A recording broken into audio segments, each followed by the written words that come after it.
¿Listos? Aquí vamos. Tú puedes ser santo, tú puedes ser santo. Tú puedes ser santo, tú puedes ser santo.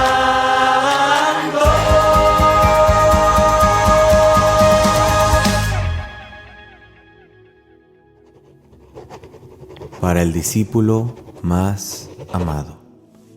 En el nombre del Padre, del Hijo y del Espíritu Santo. Amén.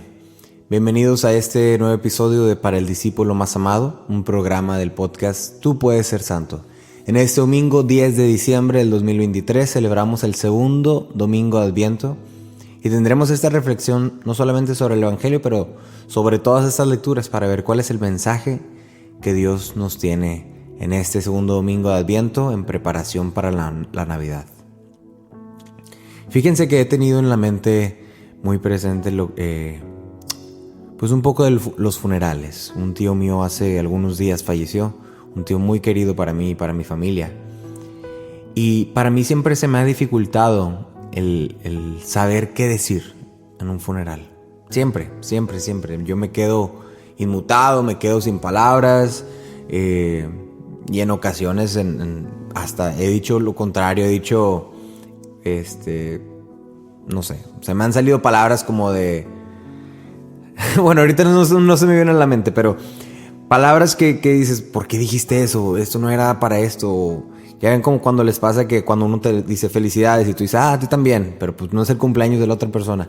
Yo como que en esos momentos me congelo. Me congelo y no sé qué decir porque pienso que no hay palabras que fueran suficientes para consolar la pérdida de un ser querido. Incluso me recuerda mucho a el padre Eduardo Ortega, un sacerdote muy amigo mío, muy querido. Pues yo cantaba muchos funerales cuando trabajaba en su parroquia. Y en cada funeral tenía esta frase. Él empezaba su homilía con esta frase. Dicen que en tiempos de dolor, en tiempos de tristeza como estos, pues las palabras sobran. Y hacía como una pausa, ¿verdad? Hacía eso. Dicen que en momentos así, como funerales, en momentos de tristeza, de luto, pues las palabras sobran. Y luego les das de cuenta, aventaba el gancho. Decía, pero la palabra de Dios nunca sobra. Y entonces ahí empezaba a platicarles, ¿no? A darles pues un buen mensaje, un mensaje de aliento. ¿Por qué les digo esto? La primera lectura de este domingo, sacada del libro de Isaías, empieza así, en el versículo 40, dice, consuelen a mi pueblo, dice nuestro Dios. Es un mandato, así dice, consuelen a mi pueblo, consuelen de aliviar, de apoyar, de estar, consuelen a mi pueblo. Háblenle al corazón de Jerusalén y díganle a gritos que ya terminó el tiempo de su servidumbre. Pero esa frase, consuelen a mi pueblo, pues se me venía a la mente. Decía, ¿cómo podría yo consolar a mi pueblo? ¿Cómo puedo yo consolar a gente que está pasando por malos momentos? Deja tú a lo mejor un funeral, a lo mejor gente que está pasando por un divorcio, o gente que está en la pobreza, gente que tiene enfermedades terminales. ¿Qué puedes decirles de méritos propios que pueda servir de consuelo? No hay nada que les puedas prometer. No les puedes prometer más salud. No les puedes prometer la solución.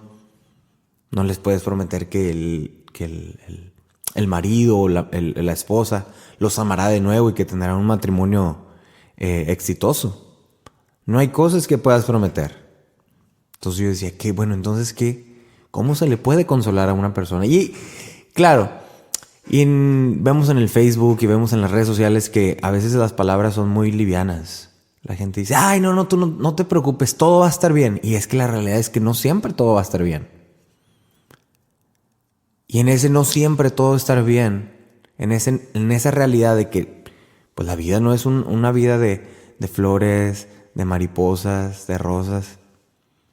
En esa realidad de sufrimiento, de angustia, de alegrías, Dios nos llama a consolar. a consolar. Ahorita volvemos a eso. En la misma lectura dice, una voz clama, preparen el camino al desierto. Y va diciendo, ¿verdad? Pero una parte me llamaba la atención. Decía, que todo valle se eleve, que todo monte y colina se rebaje, que lo torcido se enderece y lo escabroso se allane. Esa parte me llamaba mucho la atención, porque pienso que nos llama a todos. O sea, a los valles, a los montes, a los torcidos, a lo escabroso, nos llama a un cambio. En este tiempo de Adviento, nos llama a un cambio. Nos llama a un cambio. Quiere decir que este consolar no es solamente para los que evidentemente sufren. Este consolar no es solamente para los que evidentemente están en una situación de tristeza o de angustia. Es para todos. Es para que los valles, o sea, lo aplanado, se eleve. Para que lo monte y los colinas, o sea, lo que está en alto, se rebaje. Para que lo torcido se enderece y lo escabroso se allane. O sea, para todos. Todos tenemos algo de lo cual debemos ser consolados, de lo cual debemos cambiar. Y continúa diciendo el profeta Isaías, sube a lo alto del monte, mensajero de buenas nuevas. Sube a lo alto del monte, mensajero de buenas nuevas, buenas noticias. Entonces, ahí está la respuesta. ¿Cómo consolamos a esta gente? ¿Cómo consolamos al pueblo de Dios? Pues con las buenas nuevas. Pero ¿cuáles son esas buenas nuevas? ¿Cuáles son esas buenas noticias? La segunda lectura nos ayuda y nos da ahí un acordeón para saber cuáles son esas buenas nuevas. Dice San Pedro en esta ocasión, no es San Pablo, dice San Pedro en la segunda carta. Queridos hermanos, no olviden que para el Señor un día es como 1000 años y 1000 años como un día. No es que el Señor se tarde, como algunos suponen, en cumplir su promesa, sino que les tiene a ustedes mucha paciencia, pues no quiere que nadie perezca, sino que todos se arrepientan.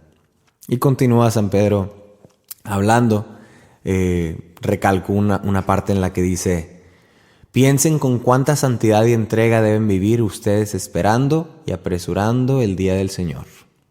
Y al final culmina con esto, con este párrafo muy bonito.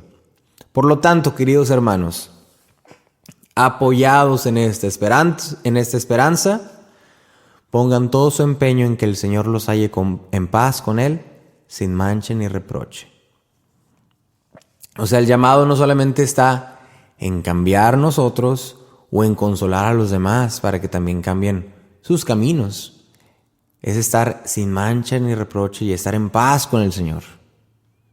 Pero sobre todo dice apoyados en la esperanza.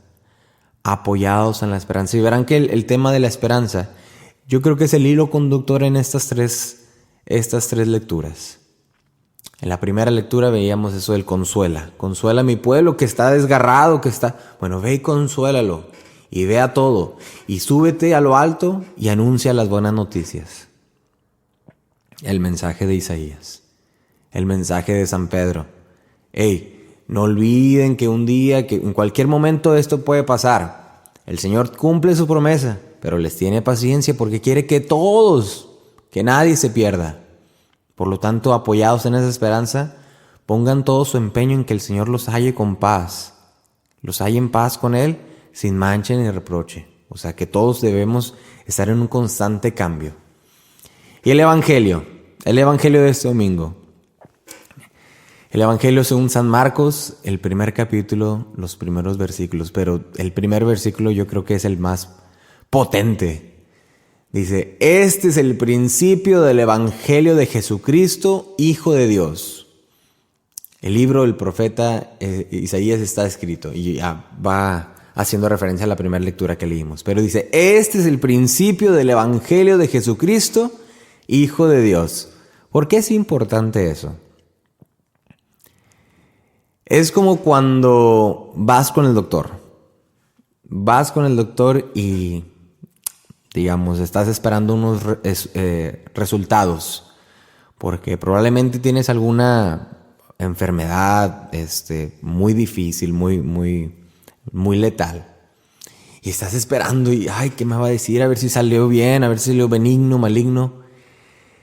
Y que llegue el doctor y diga, bueno, fíjate que pues estuvimos platicando, el doctor ese y otro, y luego nos fuimos al laboratorio y ya estábamos checando y fíjate que encontramos, entonces ya, córtale con el rollo y dime la verdad. Dime sí o no, o sea, suéltamelo así. Suéltame la verdad de una vez. De la misma manera Marcos así lo pone en este evangelio. Este es el principio del evangelio de Jesucristo, Hijo de Dios. En una oración te dijo todo. Evangelio, recordemos que es buenas noticias. Este es el principio de las buenas noticias de Jesucristo. Jesucristo significaba el ungido, el enviado, el Hijo de Dios, el Mesías. Del enviado, el que era el Mesías. Esto es buenísimas noticias para el pueblo judío en aquellos tiempos, porque por tanto, por muchos años esperaban a ese Mesías, a ese enviado, a ese elegido. Y Marcos en una oración lo dice, este es el principio, el inicio de las buenas noticias, del que fue enviado y del que está ungido. En una oración, haz de cuenta que el doctor te dijera, este es el principio de que no tienes cáncer y de que tienes una vida próspera. Pues ¿cómo te pondrías con esas noticias, no? Entonces por eso les digo que el hilo conductor de esas tres lecturas es la esperanza. La esperanza. He estado viendo una serie de un sacerdote. No es una serie de televisión, sino es una serie, un estudio, digamos, un estudio bíblico, un estudio en televisión. No sé cómo se llame, pero se llama Rescue Project. Y este padre John Ricardo, dentro de su serie, habla de otra serie. Habla de una serie que se llama The Man in the High Castle, el hombre del castillo o el hombre en el castillo. Y esta serie básicamente que nunca la he visto, pero bueno, él presentó esta escena. Es una serie que está en Amazon, que la trama es, digamos, algo simple dentro de lo que cabe. Es la vida en Estados Unidos de acuerdo a otra realidad, de acuerdo a la realidad en la cual la Segunda Guerra Mundial sí ganaron los nazis y Estados Unidos está ahora gobernado. La mitad es el imperio alemán y la otra mitad es el imperio japonés. Es una realidad alterna. Es qué hubiera pasado si en la Segunda Guerra Mundial sí hubieran ganado los nazis y Japón también hubiera ganado. O sea, si Estados Unidos hubiera perdido la guerra. Y entonces, bueno, están la mitad de Estados Unidos, la mitad está gobernada por los alemanes, por los nazis, y la mitad oeste está gobernada por los japoneses, ¿no? Y pues la gente en este dice que está situada como en los 1960 por ahí. La gente en este país, en Estados Unidos, en esta película o en esta serie, pues está llena de angustia, está llena de terror, está aterrorizada por los maltratos, las torturas, las monarquías, todo. O sea, no hay alegría. Imagínate estar gobernado por dos diferentes imperios en un mismo país. Entonces, la gente pues vive en esta desesperación, en esta desolación, en esta tristeza, en esta angustia. No hay nada, en esta desesperanza. Cuando de repente un grupo de rebeldes empiezan a ver qué pueden hacer, y una de ellas encuentra una cinta de película. Ya ven que antes pues no había televisión así como de Amazon y podías ver todo streaming, tenías que poner unas cintas, pues no sé cómo le llaman, el filme o como se le llamara, y lo ponías en estas, sinceramente es que no sé cómo se llaman, pero era la película, era un papelito, papel, tú sabrás a lo mejor cómo se llama. Entonces lo ponías como en un tipo proyector y ya, se veía, ¿no? Se veía en la pared. En esta escena que el padre nos muestra de esta serie, vemos una mujer en un sótano. Llega apresuradísima con un rollo de película. Esa es la palabra, rollo. Con un rollo de película. Llega y lo pone en la máquina, lo revela o como se le llame, lo ajusta y le da play. Y cuando empieza a ver la película se queda pasmada. Se acaba la película, o sea, el rollo dura unos cuantos segundos, minutos, un minuto, 2 minutos. Se regresa y lo vuelve a poner. Y lo vuelve a ver. Se regresa y lo vuelve a poner. Y lo vuelve a ver. Lo ve una y otra y otra y otra vez. En este rollo de película que está viendo, ella está viendo una realidad alterna. Alguien grabó en una realidad alterna. La serie es muy bizarra, pero alguien grabó en una realidad alterna que Estados Unidos no perdía la guerra contra los nazis, que los nazis sí perdían, que los nazis, que Hitler, hacía esto, que se suicidaba y todo eso, ¿no? O sea, que los campos de concentración se abrían, se eliminaban, todo eso, ¿no? Que el terror acababa. Y ella está viendo esto, y lo está viendo. En ese momento llega el novio y le pregunta: ¿qué estás viendo? Y se ven y empiezan a verlo y dice: nos han mentido todo este tiempo. Ganamos la guerra. Y el novio dice: claro que no ganamos la guerra, perdimos, ¿no? Que no ves nuestro país, estamos gobernados por los nazis y los japoneses. Y dice: no, nos han mentido todo este tiempo.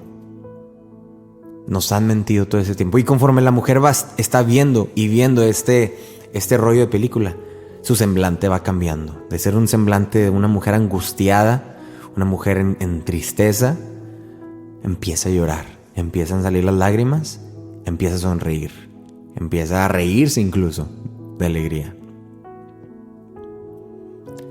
¿Cuántos de nosotros no vivimos bajo la mentira de Satanás? Satanás, recuerden que le llamamos también el señor de las mentiras, el mentiroso. ¿Cuántos de nosotros estamos viendo un rollo de película que no es el nuestro? ¿Cuántos de nosotros tenemos en nuestra visión, a lo mejor un rollo de película, pero unos lentes por los cuales nos están mostrando algo que no es? Satanás nos está metiendo mentiras en la cabeza de una realidad que no es, de una realidad que no vivimos, de una realidad que no es la de Dios. Una realidad que te dice que no eres suficiente, una realidad que te dice que nunca vas a ser pleno, una realidad que te dice que no vas a ser feliz, una realidad que te dice que nadie te ama, una realidad que te dice que te tienes que ya aguantar a la miseria en la que vives. Una realidad que te dice que tú eres la culpable, tú eres el culpable de las cosas que te pasaron. Y vivimos con este rollo de película, esa película, esa realidad, esa perspectiva. ¿Cuál es entonces nuestra misión? Nuestra misión en este evangelio, en este domingo, es consolar a nuestro pueblo. Consolar a nuestro pueblo y decirle: hay esperanza. Hay un rollo de película que tú aún no has visto. Hay un filme que aún no has visto. Te han estado mintiendo todo este tiempo. Esa no es la verdad. Hay otra realidad, hay otra vida, hay una buena noticia. Hay una buena noticia. Eso es a lo que nos llama en este evangelio San Marcos. Dice, a decir, este es el principio de las buenas noticias del ungido, del enviado. A proclamar la buena noticia de que hay cosas malas en este mundo, de que hay cosas horribles, horrorosas, pero que ese no es el rollo final, esa no es la película completa. Que hay otra historia, que hay una historia que tú no conoces, que te han estado mintiendo. Te ha estado mintiendo Satanás, el señor de las mentiras. Te han estado mintiendo. Y entonces nos cabe la pregunta, bueno, ¿qué mentiras me estoy creyendo? ¿Qué mentiras me estoy creyendo? Que no voy a ser feliz, que ya con esto se acabó mi vida, que no voy a poder volver a amar, que voy a vivir triste toda la vida, que con esto, con este trabajo que me corrieron, ya, ahí se acabó mi carrera. ¿Cuáles son las mentiras que te está haciendo creer? Y ya para terminar, fíjense que en esta mañana es bien curioso. Esta mañana que estaba grabando esto, esta mañana antes de grabar esto, tuve un sueño. Y en mi sueño, de la nada, estaba soñando con una noria. Una noria. Yo tenía el concepto de que era como un pozo de agua, pero al parecer una noria es como esa rueda hidráulica, ¿no? Esa como tipo las ruedas de la fortuna, que llevan sus carritos y todo eso, pero está en el agua. Aquí un poquito de clase de ciencia. Entonces esta rueda hidráulica, esta noria, acarrea agua, va de acuerdo a la corriente del río. El río es quien la mueve, y el río es hacia una dirección, y la rueda gira en esa misma dirección, acarreando agua, y esta agua la eleva, la va elevando, y cuando llega al punto alto, se topa como con un pequeño canal, donde el agua cae en ese canal, y de ese canal ya pues se va a distribuirse a la ciudad o a más lugares, ¿no? O al pueblo pequeño que esté por ahí. Entonces es un invento que está planeado para que del agua del río, con la fuerza que lleva ese río, se eleve gire la rueda, el agua se eleve, o sea, se lleve por esas canastas y caiga en ese canal que está más elevado que el río, ¿verdad? Y yo estaba soñando con esto, yo estaba soñando con esta noria. ¿Y por qué sueño tanto con una noria? Y la noria. Y yo estaba en mi sueño tratando de descubrir cómo funciona la noria. Entonces, despertando, agarré mi celular y, me voy a poner a investigar qué es una noria. Y ya lo empecé a ver, y lo empecé a estudiar. Y dije, Señor, ¿qué me quieres decir? ¿Por qué estoy soñando con una noria? y al decir ¿por qué estoy soñando? No me refiero que los sueños tengan un significado ni nada, sino que me cayó el 20. Dije, mira, yo creo que podemos comparar el evangelio de este domingo con una noria. Tenemos el río de vida, y esta es una analogía que, a ver si funciona o no funciona. Tenemos el río de vida, que es Dios, ¿verdad? Es Dios con su gracia, su Espíritu Santo. Es un río de vida que fluye, y de ese río, dice el Salmo número 1, alimenta los campos, nacen los árboles verdes, frutas y demás, ¿no? Pero ¿cómo hacemos que el agua de ese río llegue a más lugares? Ahí es donde entramos nosotros. Somos como esa noria. Tomamos esa agua de ese río y la elevamos para llevarla a más lugares. Eso es lo que hacía Juan el Bautista en aquellos tiempos. Era un acarreador de buenas noticias. Esa gracia que él había recibido la compartía, preparaba el camino, anunciaba. Y de la misma manera es el mensaje de este domingo. Nosotros hay que vivir y permanecer en este río de vida, que nos alimenta, en esta rollo de película que es el verdadero, que nos da alegría, que nos da plenitud, que nos impulsa, que nos inspira, que nos consuela, que aunque la vida no es la más bonita ni va a estar llena de mariposas y flores y rosas y demás, es la que nos da plenitud. Esta película es la realidad que Dios quiere para nosotros, no es la que nos han estado mintiendo. Esta acarreamos y la anunciamos a lo alto. Subimos a lo alto y la anunciamos a los demás. Que se esparrame, que se distribuya por todo el pueblo, como esta noria que lleva su agua, que se distribuya por el pueblo. Seamos mensajeros de buenas noticias, seamos mensajeros de este principio del evangelio de Jesucristo, del Hijo de Dios. Un evangelio de esperanza, un evangelio que consuela, para que cuando las palabras sobren, el evangelio nunca sobre. Amén. Dios te bendiga.